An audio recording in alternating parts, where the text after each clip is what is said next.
अस्सलामुअलैकुम। आज लैलतुल कदर की पहली शब है, तो मैं बताऊंगा कि हमें कैसे इबादत करनी है। रमजान के मुबारक महीने का आखिरी अशरा शुरू हो चुका है। हमें और आपको आखिरी अशरे को खूब वसूलने की कोशिश करना है। रमजान के आखिरी अशरे की ताक रातें कौन कौन सी होती हैं? 21, 23, 25, 7, 43। ये 5 रातें हैं जो साल की सबसे कीमती रात हैं। इन 5 रातों में कोई भी एक रात लैलतुल कदर की हो सकती है, जिसके बारे में अल्लाह ताला ने फरमाया कि एक रात में इबादत करने का सवाब 1000 महीनों से बेहतर है। 1000 महीनों के 83 साल बनते हैं। यानी अगर आप एक रात को इबादत कर लें तो 83 साल से ज्यादा कितना ज्यादा, ये तो अल्लाह को ही पता है। अल्लाह ताला ने हम जैसे कमजोर बंदों को समझाने के लिए 1000 महीनों का जिक्र किया है, तो 83 साल से ज्यादा इबादत करने का सवाब मिल जाएगा। आप लोगों के माइंड में यह डाउट्स होंगे, ये सवालात होंगे कि आज की रात में हमें कैसे इबादत करना चाहिए, क्योंकि सोशल मीडिया का टाइम है, ना जाने क्या क्या सोशल मीडिया पे बताया जाता है।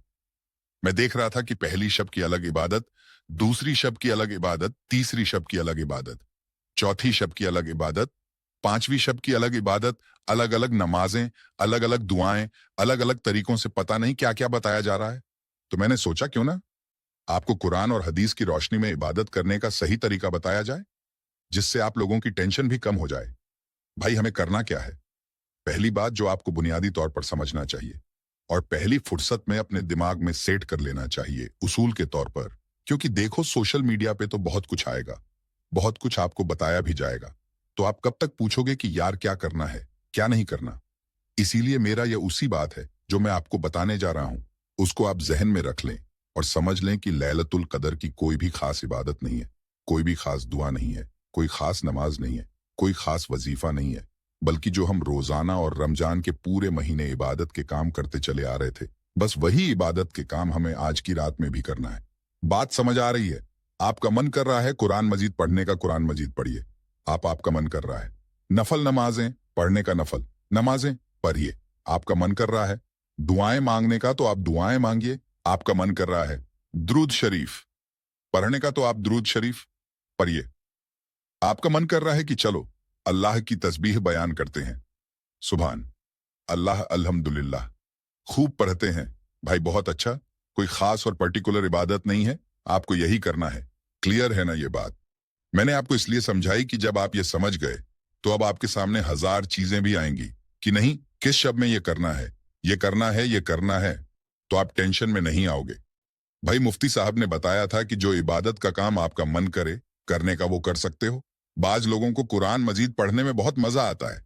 भाई बहुत अच्छा, कुरान मजीद की खूब तिलावत करो। आप इस रात को तो इबादत में हमें गुजारना है, और इबादत के बहुत सारे काम होते हैं। बहुत सारे इबादत के काम में जो आपको अच्छा लग रहा हो, जैस भाई मुझे पर्सनली कुरान मजीद को पढ़ना बहुत पसंद है, कुरान मजीद मुझसे आप जितना चाहो उतना पढ़वा लो।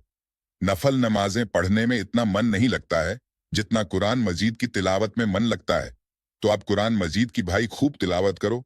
बाज लोगों को नफल नमाज पढ़ने में बहुत मजा आता है, तो ठीक है ना, नफल नमाज पढ़ो, कोई खास इबादत नहीं है, ठीक है ना। लेकिन फिर भी चंद चीजें हैं जो मैं आपको बताना चाहूंगा, जिसका आपको बड़ा ख्याल रखना है। नंबर 1, ईशा की नमाज आपकी नहीं छूटना चाहिए, खास तौर पर जमात के साथ। वैसे तो रमजान में कोई नहीं छोड़ता है, लेकिन जमात के साथ ईशा की नमाज आपको खास तौर पर लैलतुल कदर की जो 5 रातें हैं इसमें पढ़ने की कोशिश करनी है। एक ईशा की नमाज जमात के साथ और दूसरा फजर की नमाज जमात के साथ, क्योंकि ईशा की नमाज जमात के साथ और फजर की नमाज जमात के साथ पढ़ने का सवाब अल्लाह के नबी की हदीस से साबित है। हुजूर ने इरशाद फरमाया कि जो शख्स ईशा की नमाज जमात के साथ पढ़ लेता है और फजर की नमाज जमात के साथ पढ़ लेता है, तो अल्लाह ताला उसको पूरी रात इबादत करने के बराबर सवाब अता फरमाता है। तो मान लीजिए आपने ईशा की नमाज जमात के साथ पढ़ ली और फजर की नमाज जमात के साथ पढ़ ली, तो रात में अगर थोड़ी भी इबादत आप कर लोगे तो हदीस से साबित है, अल्लाह के नबी का एक एक लफ्ज सच्चा, अल्लाह के नबी ने जो बयान किया वह सच्चा, तो आपको पूरी रात इबादत करने के बराबर सवाब मिल जाएगा। ठीक है। दूसरा अहम काम, कुरान मजीद की आप तिलावत कीजिए, क्योंकि कुरान मजीद का रमजान के साथ बड़ा गहरा ताल्लुक है। तो कोशिश ये कीजिए कि 1 पारा 2 पारा आप कुरान मजीद का पढ़ लें। तीसरा अहम काम, तहज्जुद मिस नहीं होना चाहिए। तहज्जुद की नमाज पढ़िए। तहज्जुद की नमाज कैसे पढ़ी जाती है यूट्यूब पे आप सर्च कर सकते हैं। चौथा काम, आप दुआओं में अपना टाइम ज्यादा से ज्यादा स्पेंड कीजिए, क्योंकि तहज्जुद का वक्त वैसे ही दुआओं की कबूलियत का वक्त है। लेकिन रमजान में, और फिर रमजान में भी आखिरी अशरे में भी लैलतुल कदर की 5 रातों का अल्लाहू अकबर और बड़ी फजलत वाला ये टाइम है। मुरादों को पूरा करवाने का, झोलियों को भरवाने का, अल्लाह से मांगने का, मुश्किलों को आसान करवाने का, काम बनाने का, कारोबार चलवाने का, अल्लाह को अपना बनाने का ये बेस्ट टाइम है। आप इस वक्त में दुआओं का खूब एहतमाम कीजिए। बाकी आप तस्बीहात भी पढ़ सकते हैं, जिक्रकार भी कर सकते हैं, दुरूद शरीफ भी पढ़ सकते हैं, इस्तगफार भी पढ़ सकते हैं, जो आपका मन करे।